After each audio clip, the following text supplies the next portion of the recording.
नमस्कार दोस्तों, क्या आपने ITR 2025-26 फाइल कर दी है लेकिन अब तक आपका टैक्स रिफंड बैंक अकाउंट में नहीं आया है? तो चिंता मत कीजिए। आज के इस वीडियो में हम आपको बताएंगे कि रिफंड आने में देरी क्यों होती है और कैसे आप खुद अपने टैक्स रिफंड को स्टेप बाय स्टेप ट्रैक कर सकते हैं। वीडियो को आखिर तक जरूर देखें क्योंकि इसमें हम बताएंगे कैसे आप रिफंड न आने पर शिकायत दर्ज कर सकते हैं। अब देरी होने का मुख्य कारण समझते हैं। दोस्तों, रिफंड आने में देरी के कई कारण हो सकते हैं। पहला जो है बैंक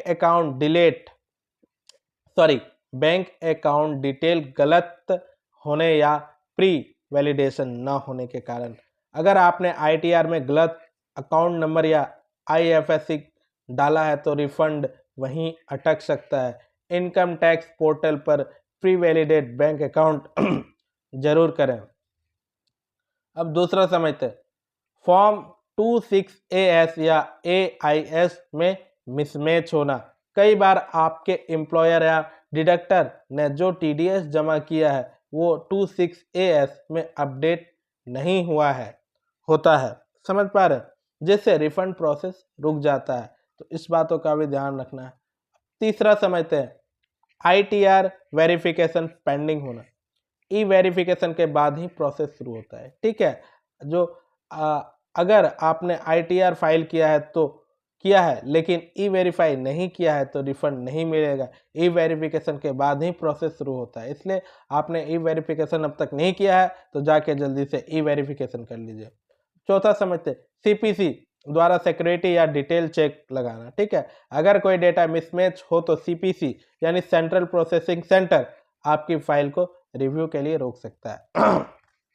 समझ पा रहे हैं?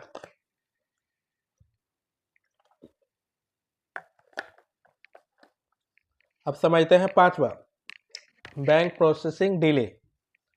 कई बार रिफंड जारी होता है लेकिन बैंक क्रेडिट में आने में 7 से 15 दिन लग सकते हैं। समझ पा रहे हैं?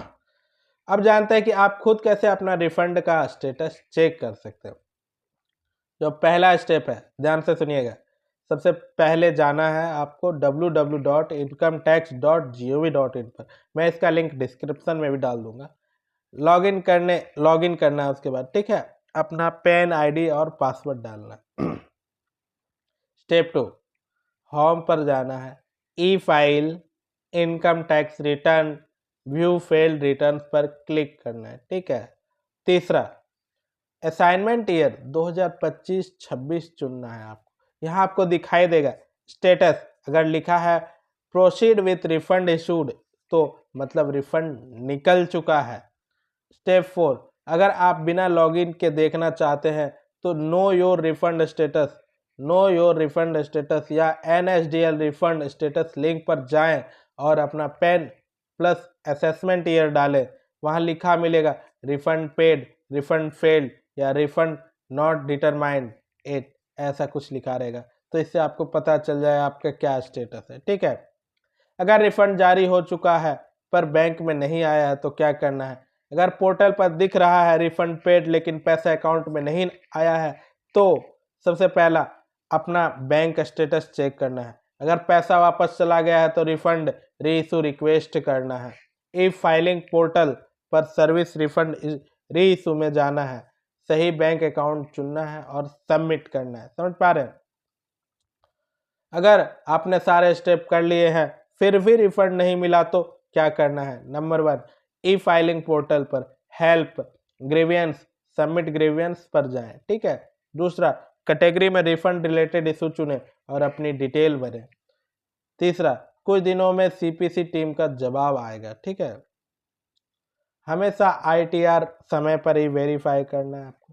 फॉर्म 26AS और ठीक है, कुछ ये एक्स्ट्रा टिप्स है, इसको आपको ध्यान रखना है। जो है हमेशा ITR समय पर ही वेरीफाई करें। दूसरा, फॉर्म 26AS और AIS हर साल फाइल से पहले जरूर चेक करें। बैंक डिटेल्स अपडेट रखें, किसी भी अनजान साइट पर अपने पैन या बैंक डिटेल शेयर न करें। समझ पा रहे दोस्तों? उम्मीद है अब आपको समझ आ गया होगा कि ITR रिफंड डिले क्यों होता है और इसे कैसे ट्रैक करना है। अगर वीडियो अच्छा लगा हो तो लाइक करें, चैनल को सब्सक्राइब करें और कमेंट में बताएं आपका रिफंड स्टेटस क्या दिख रहा है। मिलते हैं अगले और नई जानकारी के साथ, तब तक के लिए बहुत बहुत धन्यवाद।